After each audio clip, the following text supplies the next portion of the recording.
Every time I see data about the changing demographics in the US, it seems like my jaw drops open and it stays there for a little while. So here are the couple of those stats that I've heard recently. 70% of the US population growth between 2022 and 2023 is attributed to Latinos, a trend that shows no sign of slowing. Latino youth are projected to contribute 78% of all net new U.S. workers by 2030. And Hispanic consumer spending is outpacing non-Hispanic spending in key areas like personal care, home electronics, and new cars. Here's another one for you.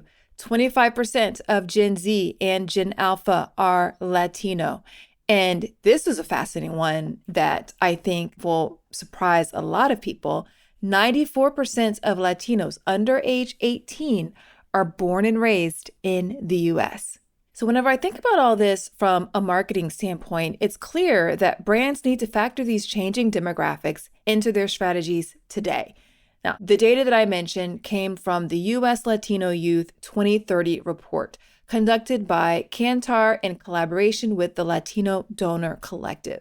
I wanted to dive more into this data and the implications of it. So I sat down with Ana Valdez, president and CEO of the Latino Donor Collaborative. Now, I'm going to put a link to the full report from Kantar and Latino Donor Collaborative in the show notes so you can go through it yourself, share it with your colleagues. There's a lot of really great fascinating information in there. We're going to talk more about some of those highlights of the report during my conversation with Anna, which you will hear after this short break. Did you know that most businesses only use 20% of their data? That's like reading a book with most of the pages torn out or paying for a coffee that's just 1/5 full. Point is, you miss a lot unless you use HubSpot. Their customer platform gives you access to the data you need to grow your business. The insights trapped in emails, call logs, and transcripts, all that unstructured data that makes all the difference. Because when you know more, you grow more. And when you get a full cup of coffee, you can do more too. But I digress. Visit HubSpot.com today. Hey, Anna, thanks so much for joining me today. How are you? I'm doing fine. Thank you so much, Sonia, for inviting me. I'm excited about our conversation. Totally my pleasure. I mean, I've been digging into this research report that you all have done, and it's so fascinating. But before we get in too far into it, tell the people, who are you and what do you do? Sure. My name is Ana Valdez, and I'm the president and CEO of the Latino Donor Collaborative. And the Latino Donor Collaborative is actually a nonprofit think tank that produces information about the contributions of Latinos in the United States and how they're growing and where they're growing. And we produced with that information tools to help all American and any decision maker interested in growing with this very, very fast growing community. And we're very focused on the economic and on the business angle. Very cool. Very cool. So you all, as I mentioned before, just produced a new report on the young Latinos and the rise of the young Latinos.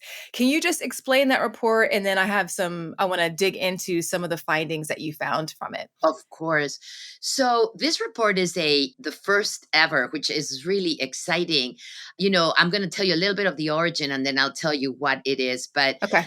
Last year, first of all, we have been seeing that part of the Latino economic growth in the United States came from graduation, right? From college, from education, attainments, etc. A very different generation, the one that is out right now, than, the parents that came here with very little. So we wanted to know more about it. And last year we partnered with the Society of Latino Engineers and we create the name is SHIP, the abbreviation is SHIP. Uh-huh. And we produced this report that was so incredible. We were just going through the results and finding out, who these kids are, how were they different from their parents, and how resilient and how much, they were bringing into the family and into the economy eventually because of their determination, but at the same time, having all these rights that gave them, being born in the United States, knowing English perfectly, and their parents being able to afford them going to college. So, what we found, and I'm just going to tell you a little bit of what we found in that report last year, was that in the case of engineers, because that was the focus of the report, Hmm. there were 4% of all the engineering students in 2010 were Latinos. Oh, By wow. 2021, almost 17% were Latinos, which was, quadruple in Yeah. 11 years. And so Yeah. we obviously said, this is incredible. There's something going on here. If this is happening for engineering, it's probably happening for everybody, right? In every one of the industries, education and non-education wise. And so this year, we partnered with Kantar, which, as you know, is the top leading marketing research in the world. And we decided to go deeper into who are these, kids. I say Yeah. kids, but it's, Gen Zers and Gen Alphas, and some part of actually Gen X's too, but mostly Gen Zers and Gen Alphas. The incredible thing, Sonia, was that as we were getting, close to starting, both partners of ours and clients of Kantar came to us and said, can we be part of it? Oh, wow. And it was fascinating because we ended up having to actually turn some brands down. Yeah. But we were incredibly lucky to partner with L'Oreal, the leading beauty brand in the world, Hmm. Colgate Palmolive, which also has some very, global leading brands, Capital One, and Univision. Nice. So we embarked into this incredible story. None of us have ever done this, which was we didn't let just Cantor do things. We sat Yeah. with Cantor at every step of the way, and so we saw this developing, and it just became really a little bit of a sorority of fans of this cohort. Yeah, it's a really fascinating cohort, and I'm extra invested in it because my daughter Luna is a part of this cohort. She's 4, she's Gen Alpha, Yay! but it took on new meaning for me because I'm like, this is about her, right? And so I love let's that. get into it because I think people are going to be excited to hear. One of the things that you mentioned was that young Latinos will have an oversized influence on American culture. Why is that? So, it was interesting. I think there's many reasons and we could be here forever, but I especially like within the report this part where Kantar helps us to identify how Latino young people are different from their parents and Yeah. also how they're different from their peers, Gen Zers and Gen Alphas. Yeah. And I think that explains why. In the case of the parents, they are very different than, and I can say me and well, you, I mean, I'm not going to generalize with you, but I'm going to say at least with me, it's Uh-huh. totally confirmed. In our countries, and especially I am an immigrant, as you can tell, and in our countries and in our culture, we're raised to, to not make waves, to sometimes Mhm. not raise our voice, to be grateful that we have a job and to make it really well. And we are always under the belief that our job will show our value. And I Mhm. think that worked out in our countries and they worked out before. But in this day and age, that has been a disadvantage for us. Yeah. So my generation has not been outspoken. We've seen other incredible communities getting incredible, recognition because they have a voice, because they Yeah. are outspoken, because they call things the way they should. And we haven't been able to. And that's so ingrained in us. You know Spanish, Sonia. Mhm. So we are told, calladita te ves más bonita. And so that means, if when you're quiet, you look prettier, right? Yeah. And Yeah. that's the whole message that you get when you're growing up in our culture back in our countries. Well, this generation is completely different. This generation of Latinos are just not buying that. And they are outspoken with their parents, they're outspoken with their friends, they're very outspoken. I'm going to give you some examples as we progress in this conversation, but they look for people that recognize them, that give them their space and they give Mhm. them their place Yeah. on the table, and they're not afraid of it. Another way, and there's many, but I'm going to just tell you the next one, two of them. So one is they're outspoken, but also second is that they are unapologetically Latinos. We Nice. were told to assimilate. We were told to, you come to this country, when in Rome, you become a Roman, right? And so, Yeah. we did. And in some ways, I don't speak, for me, because I'm unapologetically Latina, but lots of people in my generation, just try to, to blend in. Yeah. These kids are unapologetically Latinos, and I will call them, as my husband started calling them, they are 200 percenters. They are 100% American, and Yeah. they are 100% Latino, and they Yeah. feel they never had to choose. Yeah, and I think that's a beautiful thing. Like for so many communities have felt like they've had to assimilate for many years, and so much of culture is lost as a result of doing that. And we do a detriment to society whenever we do that because they don't get the benefit of experiencing other cultures and seeing the differences and the beauty and all that. So I am thrilled that they're rejecting assimilation and that they are 200 percenters. One stat that I saw that was fascinating in your report, I think is it 95% of young Latinos are born in the US? Is that right? Yes, 96% this 96%. year. When the census was updated, it actually went up to 96. And the reason, Sonia, is that there was a humongous, I'm part of it, humongous wave of immigration that Mhm. came and started in like the late 70s, probably early 80s, and Okay. stopped dramatically in 2007. Okay. And it stopped, for various reasons. One was that the economy fell. Obviously, Right. jobs weren't there. Right. Also, deportation, Mhm. wave came really strong, and whether they wanted or not, they stopped coming. Yeah. And another reason, and that started later, but Mexico specifically, the economy started booming, and there was less of a reason to come to this country. But Right. long story short, to tell you that specifically from Mexico, for example, the immigration in the last 10 years has been negative. There are Okay. more either Latinos or American, going back, Yeah. or going there to live. There's actually a statistic from the State Department that says that from the pandemic, there are more than 2 million Americans living in Mexico, I'm sorry, because of, they are Yes. able to work remotely and Yes. a number of reasons. I know various, right? So You're part yeah, of it, yeah, right? yeah. Yeah, exactly. So that's great. So to your question as to why, because now the demographic growth is coming from American born kids. Yeah, yeah.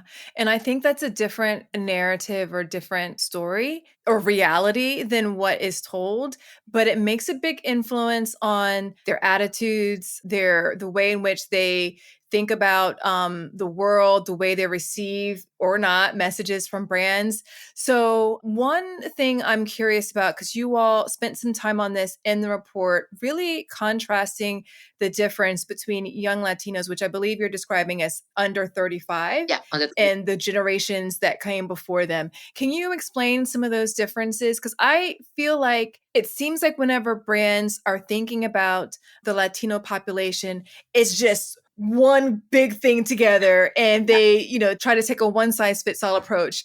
And what I loved about your data is that showing that that's not really going to work. it's not going to work. And so, yeah, it's a blind spot that can cost, and it's already costing a lot of money to brands, right? Yeah.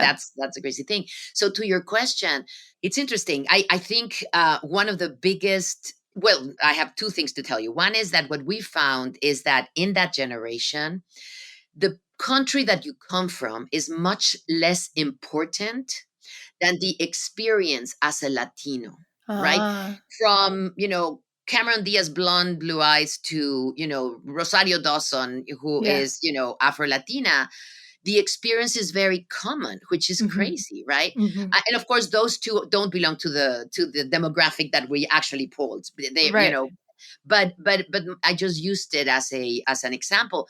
But what they are united with, even if they are born here, is sometimes about the perception, exactly what you just said at the beginning, and the perception that they don't belong here, that they Yeah. haven't been here enough, that they are immigrants and they're not. And they are very affected by the Yeah. rhetoric of Yeah. anti-immigration, right? Yeah. Whether they are immigrants or not, majority not, their parents were. Right. And other non-Latino Americans see them as Mhm. immigrants. And so Mhm. they're affected. I think that's one thing that has made them much stronger and that have helped them to raise their voice. But I'm going to tell you a difference with other Gen Zers or Gen Alphas that is also very important because of what I just mentioned, which is they are affected directly by the rhetoric. Mhm. They've seen their parents making so many sacrifices. This generation, so all of us, right, know people that were deported, families that were separated. Thank God, in my case, it was not my family, but I do know a lot of people that have. And these kids grew up with that. Yeah. Besides everything else that the country was going through, they were going through, kids at school saying, my parents got deported yesterday and I don't know Right. where I'm staying tonight, or Right. taking somebody into your house and the sacrifices of taking, and working so hard, etc. So I'm going to give you an example that always makes me kind of teary eyed Yeah. when I say it. So on TikTok, we have a campaign on TikTok, and so we follow it really closely. During the time of graduations, college graduations, we see how kids get so excited and they post, and it's so exciting. Non-Latino kids, they get off the stage with their diploma and they record selfies Yeah. saying, "Hey, I made it! I'm good! Yeah. I'm winning! I'm going to conquer the world." Well, Latino kids, they get off the stage, they go straight to their parents, they give them the diploma, they give the father the hat, the I coat saw to the that. mother, and they Yeah. hug and they cry, right? Yeah. And Yeah. maybe sometimes they party for 2 days, but they hug and they cry first a lot. And Mhm. so these kids, I think, when you ask what is making them different, these kids have a commitment to make their parents' sacrifices worth it. Yeah. And I think that gives them all this.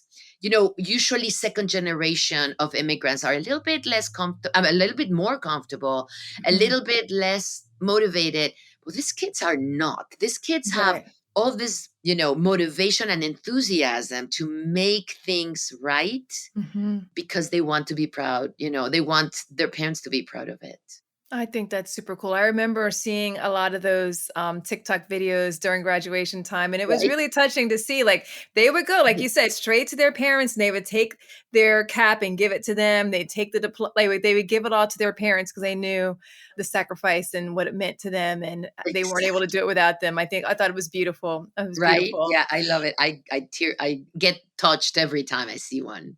Okay, I've got another podcast recommendation for you. It's Augmenters, hosted by Julie Meyer and Jimmy Edgerton, and it's brought to you by the HubSpot Podcast Network, the audio destination for business professionals. So on this show, Julie and Jimmy dive into mentoring and explore ways to augment and refresh the mentoring environment. They're using 8 core principles that weave relevant spirit guides and diverse guests, and Julie and Jimmy use a lot of humor and practical tips to help mentors and mentees get further faster together. There's so many great episodes to tune into for this show, but one that you might find especially interesting is their latest episode, number 120, Mentoring Across Gender, Men as Allies and Mentors. Listen to Augmenters wherever you get your podcasts. One of the things, I'm curious what your thoughts are on why brands, let's make this twofold.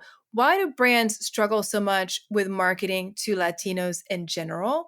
And then why do they struggle? Because the data shows in this report, and we've got some statistics, that they struggle with this community, this demographic specifically as well. What's going on here? Yes. So yeah, it's devastating again because it just affects negatively everybody. So I think there are several reasons. The first one I would say is that, this difference between the reality of who Latinos are Hmm. and the perception of who they are. And Yeah. media has a lot to do with it, Yeah. right? It's so Yeah. interesting because brands continuously advertise in media and media is not delivering Yeah. the audience or the customer because they're turning it off, right? Minorities continue being underserved. We do this Yeah. report that is called LDC Latinos in Media, that shows that only 3% of the lead roles in media and entertainment are Latino, and half of them are negative. So it's Mhm. either a narco or a prostitute, and it's always a blue collar, Yeah. and so not everybody, knows a Latino, and they go by what they see in the press, even the news, right? And Yeah. so I Yeah. think this gap is so damaging. And so we are on the quest at the Latino Donor Collaborative, we're on the quest of closing that gap. That's our mission. Mhm. So that's number one.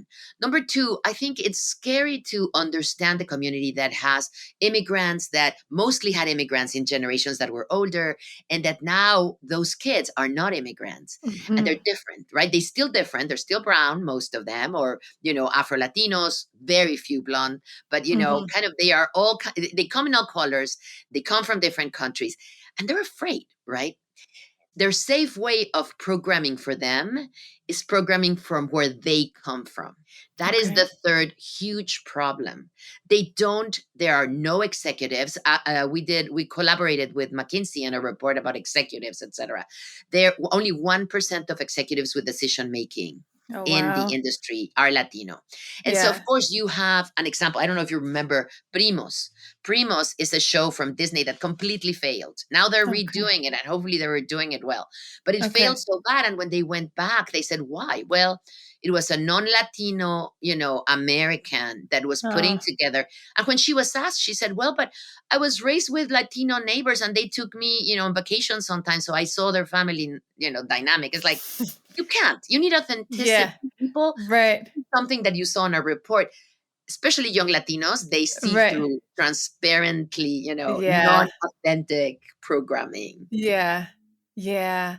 I think that one of the bigger misconceptions about targeting Latinos is, oh, if we translate into Spanish, done. Like, Thank you. There and you go. and and it's so much more than that, right? And if you feel like that's all you have to do to be effective, then like you said, they're going to fail miserably, and the authenticity is lacking, and it really is much deeper than that. So hopefully brands start to Absolutely. wake up, and with data like this, they should. Exactly. And especially Sonia, because as we mentioned, 95% of those kids were born here. So when you program in Spanish, you completely lost them. They Yeah. already went to YouTube, they went to TikTok because, they don't watch much Spanish content. Now, having said that, what we found in the report is that they have a renewed interest Yeah. in Spanish as a luxury. Not Okay. like my husband, who was raised here, that was hit by the teacher Okay. when he spoke Spanish, and therefore he sometimes was ashamed, right? Right. No, these kids are proudly going back to the roots to Right. expose them. And so Spanish content may have some, and actually we've seen content from Mexico, from Right. Spain, that is really from Argentina, that is doing really well. Yeah. But it's a niche, right? It's Right. so yes, the Spanish translation doesn't doesn't work. You need more than just that, right? Like, and then you need to know who that's for specifically. It's not for everyone. Okay, this is one stat that was interesting. 76% of 12 to 34-year-old US Latinos report feeling like brands treat them as an afterthought. Ugh. And that number actually rose 5% from whenever you measured it in 2022. I want to see if you all, especially like as you've been talking to your brand partners, are they feeling this? Like, Yes. are like, what is their thought, or how are they responding? Like, because nobody wants to feel like an afterthought. Absolutely, absolutely. So I would divide the brands that we talk to in Okay. two groups. Okay.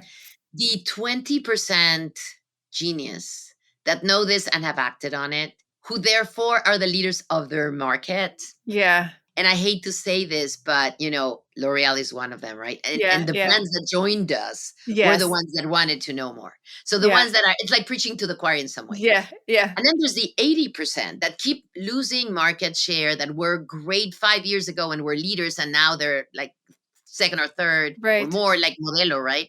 And Heineken. So there is always this two groups. And unfortunately, the 80% are the ones that don't know this. And Yeah. they are not even, sometimes, I mean, some of them are open, and it's great to work with them, because then you really are helping everybody. Right. This is a win-win situation for anybody in the United States. Yeah. So that's great. But there are many that don't. And there are many that to start with, they don't have the talent behind the camera or in decision making, Yeah. right? You Yeah. have the brands that I'm not going to say, but that you and I know. You can see it, you can see it reflected on the advertising, but you can also Yeah. see it reflected on the new products. You can Yeah. see it reflected in the way, and I'm going to give you one example because it's already a disaster, but it was a disaster already. But Baby Gap, Mm-hmm. right? 30% of the babies being born today are Latino in this Wow. country.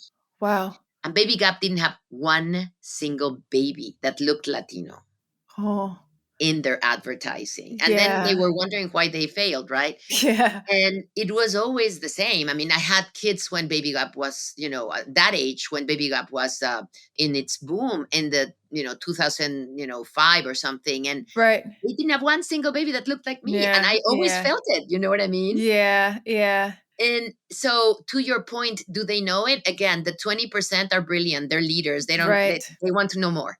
The other 80 are not even close. Yeah, and they're like you said, they're losing market share, and hopefully that people are starting to dig in to understand why they're losing market share and recognizing, because I sometimes I wonder whenever people are like, "Well, we tried inclusive marketing and it didn't work." Well, it's because you didn't do it well. Like you did it poorly. You did a Exactly. very sort of half-assed approach to it. And it's no surprise that it's not working. And so I think that it's just like if you're going to do it, like you have to do it right to expect results. Exactly.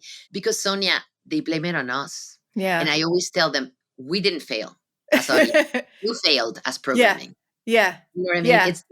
It's your failure. You got to Absolutely. keep trying because that's another thing they do to us. Non-Anglo. Let's put it that way. Hmm. Like if a show that has our stories fail, those stories don't sell. Our Yeah. stories are the ones that Yeah. are selling, not only in the Right. United States but globally. Right. So, Right. so that's what we talk to our brands about. We say we're a success case Yeah. Yeah. if you bet on us. And there's so many brands, as I said, Modelo I always like to talk about because it's so obvious, but bet on us because you win. Modelo Yeah. was brand 6 years ago, and now it's number Okay. one above Heineken. People Wow. thought that would never happen, and it did Right. Yeah. because Constellation Brands, which is the company, bet on it. I'm going to give you an example Okay. of how brands will start suffering every day more and more. And you said it very well when you said that has changed since 2022. Hmm. So the answer has been much bigger since 2 years ago. And that's because these kids are integrating into the workforce, into schools, Yeah. etc.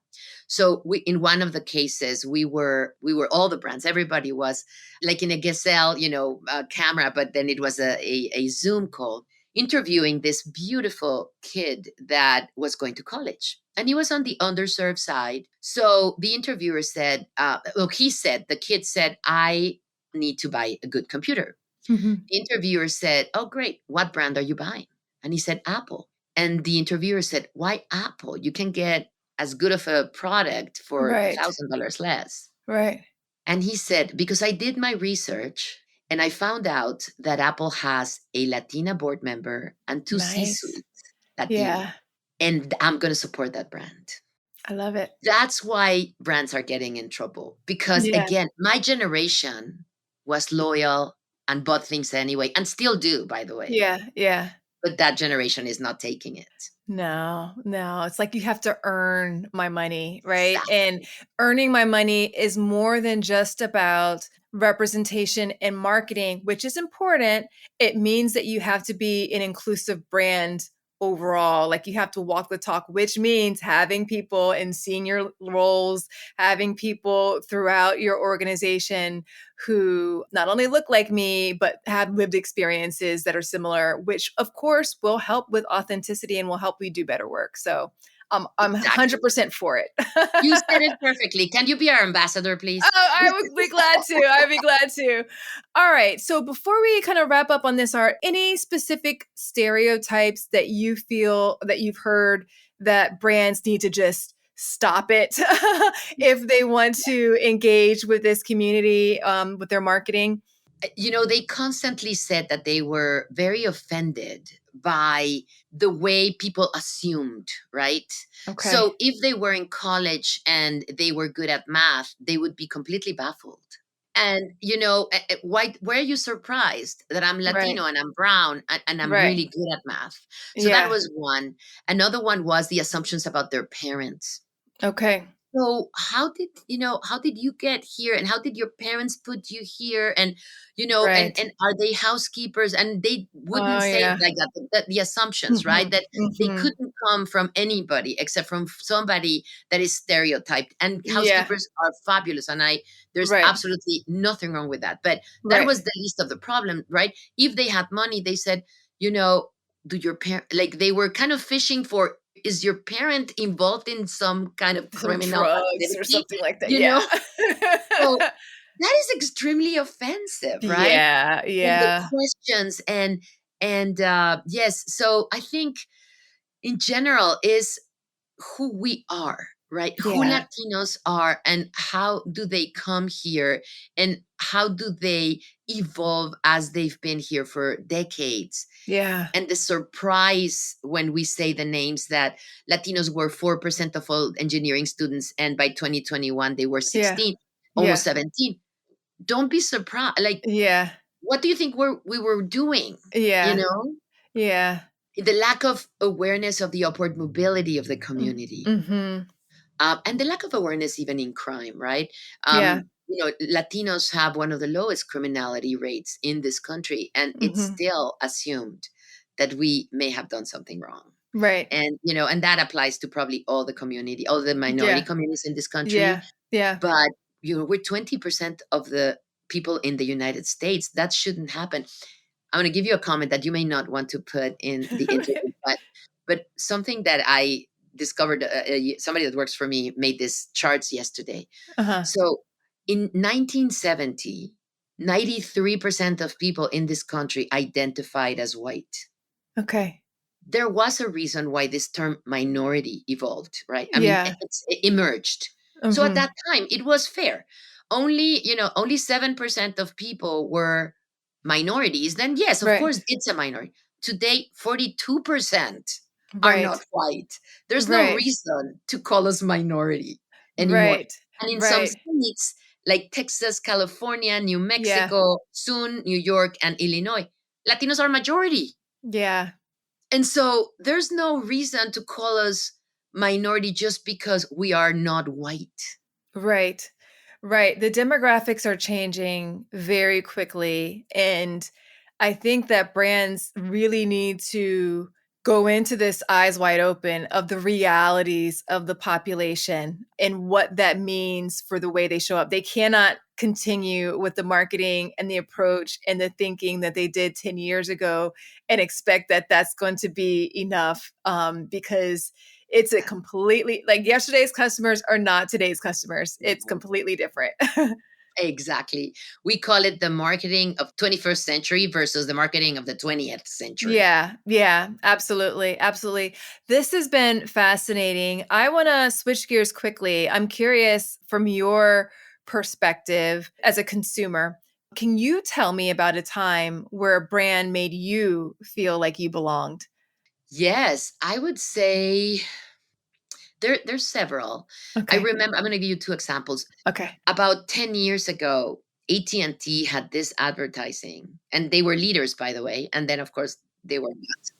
But at that point they were, and it was a president of the United States that was Latino being sworn in, and then backwards as to how did he get there, and really fast forward, like fast backwards. And it came from two very humble parents that were Latinos that were telling him when he was 3 and 4 and 5, you need to go to school, you need to be better, and you need to empower this country and yourself. That totally kind of illuminated me. Like, that's the Yeah. reason probably why I'm doing what I'm doing today. And then Yeah. another one more recent is, you know, Wells Fargo has a lot of English speaking ads Mhm. with Latino families, Okay. and with Latino players, etc. So for me, that's really important. I want to know that Wells Fargo cares for my community and Hmm. that doesn't think that we need to look differently in order to be taken care of. Yeah. Very cool. Very cool. Thanks so much for sharing those. Where can people find you if they want to learn more about you and your work and see more of this fascinating and really insightful research that you all been doing? Thank you, of course. So we're lucky that we have this incredible board that is very generous and they allow us to distribute this data for free. So you Yes. can go to our website and download all of our reports. And our website is latinodonorcollaborative.org. And you'll see we've till date we've produced more than 56 reports, all Amazing. of them showing the value of Latinos and how to incorporate them, and we go deep. We Yeah. are, we're very passionate about numbers and data, and so everybody can use these numbers. These are not numbers only for Latinos, they're Yeah. for anybody that is making decisions in this Yeah. country. Yeah, very cool. I will put a link to that in the show notes so people access it easily. And I can't wait to go and download more of the reports.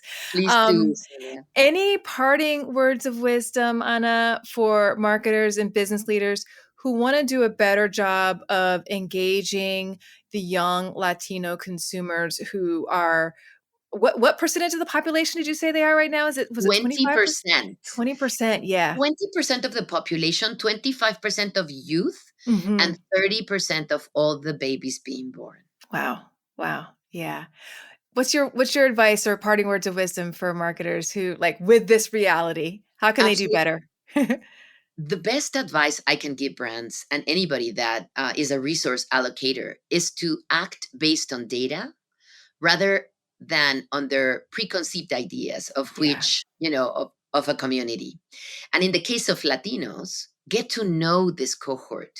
Yeah. The gap between who Latinos are and the perception of them is humongous. And that is Mhm. costing a lot of money. So Yeah. get to know this cohort based on numbers and Yeah. on reputable information. We provide many of them, but there are Yeah. other sources too. As soon as you know how they're growing and who they are, you'll want to have a strategy for them. Yeah. Definitely. Thank you, Anna. This has been so wonderful, so insightful, and Thank I you really so much. appreciate chatting with you today. Well, thank you so much for having me. Anna had so many cool things to share, and I just want to reiterate that as a marketer, you cannot and should not ignore this data. Whether or not your brand is actively engaging in inclusive marketing today or not, demographic shifts like the ones we chatted about is changing the face of your ideal customer. And as a result, it will warrant a change in your approach to marketing. Remember, inclusive marketing is the future of marketing. And we continue to see that future is now. If you like this show, I would love it if you would share it with a friend, colleague, and or your network. It really does go a long way toward helping more people discover the show. And I like to think that helps more people practice inclusive marketing. Also, quick question for you. Are you getting the Inclusion and Marketing newsletter?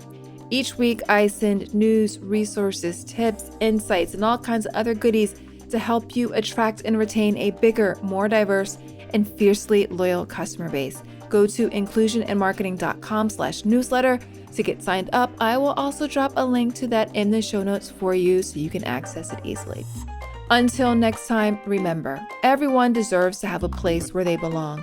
Let's use our individual and collective power to ensure more people feel like they do. Thanks so much for listening. Talk to you soon.